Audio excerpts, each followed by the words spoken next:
Most people know that about 70% of the earth is water, but how much of that is actually drinkable water?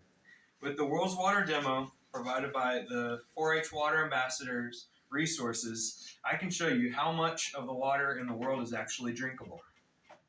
So this right here represents all the water, but the problem with this is most of it is salt water.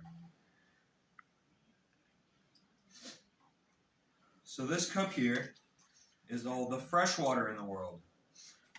But from that, some of it's trapped in glaciers or trapped underground and is inaccessible for us to get and drink.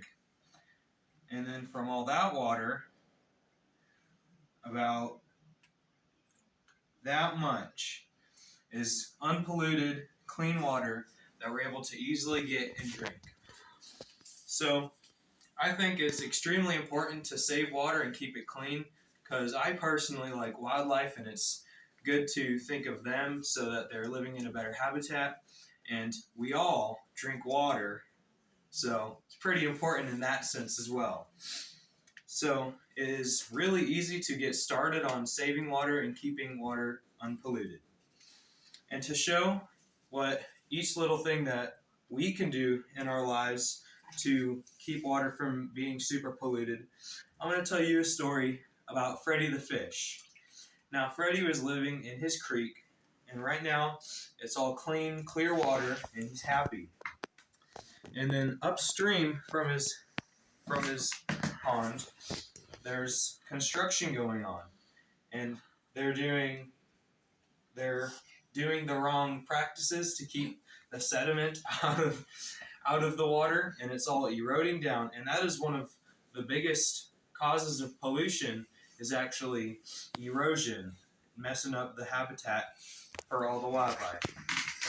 And then one of the more known causes of pollution is trash. So what we can do easily every day is just pick up trash to start making our change there. And then another problem is with agriculture having like feedlots and stuff. When it rains, all of the like cow poop just washes into the stream, and that brings along with it lots of disease like E. coli that can affect the animals living in the water. And then another issue is chemicals like fertilizers from overwatering lawns get in and start poisoning the wildlife and plants. And then stuff like car oil can run in and also pollute the water supply. So as you can see, Freddy is not looking very happy anymore. His creek's all dirty, all because of those small little things that could have been easily prevented that polluted his water supply. And then some bigger things on the world's issues. According to earth.org, the 3 largest sources of pollution are water and sewage and wastewater, oil spills, and industrial waste. And these pollution causes are a bit more industrial and harder for us to prevent, but if we all work together on working on taking care of mostly those things, that can greatly change the pollution in our world. Now, saving water. Saving water doesn't just affect our household water usage. So according to the Center for Sustainable Systems from the University of Michigan, in 2015, about 30% of the U.S.'s water usage was from agriculture irrigation. And as a large agricultural community, this is a big thing that we can change, and a lot of the saving relies on us. And if we all focus on changing that, we can change part of the waste of what the irrigation is happening, so then we quit losing a lot more of the water from that 37% of usage. And Hayes Water, the city of Hayes has a website called hayesusa.com, where you can find many ways that you can help save water yourself, both indoor, outdoor, and more in an industrial setting. So lawn care is one of the most common problems in urban settings because of the use of, like with Freddie, the use of fertilizers and washing in if you overwater. But then in the summer, one of the big problems is people will water during the day. So then that'll just all evaporate. And then you're just losing water that you're trying to get into your grass. And then also the environment is losing that, and it's just a big waste. And then also overwatering, where just all of that washes down and bringing with it sediment and causing lots of more issues.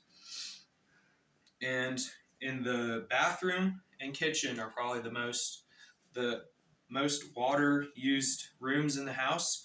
In the bathroom, what you can do is take shorter showers. You can fix any leaks from the sink or toilet.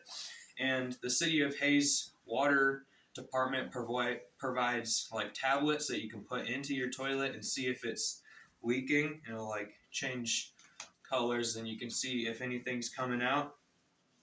And also making sure to just check on making sure that you're focusing on not using too much water. Like everybody says to turn off the sink when you're brushing your teeth. Just things like that in the long run end up saving lots more water. And in the kitchen, always use a dishwasher. That saves a lot more water than hand washing. And with that, you don't need to rinse your dishes before putting them into the dishwasher, because dishwashers now are able to take care of all that. And then work on like recycling. So if you're gonna wash vegetables and stuff, you can then like collect that water and go water your houseplants or something to use to just work on actively recycling all those. So all of these little things that will all come together and help save lots of water in the long run. So saving water is and improving its quality for the world falls into our hands. And even though we can't change the effect of big industries, we can all do the little things that when built up can greatly fix our problems. And to stress how valuable the resources is to us, Benjamin Franklin said, "When the well is dry, we know the worth of water." Thank you.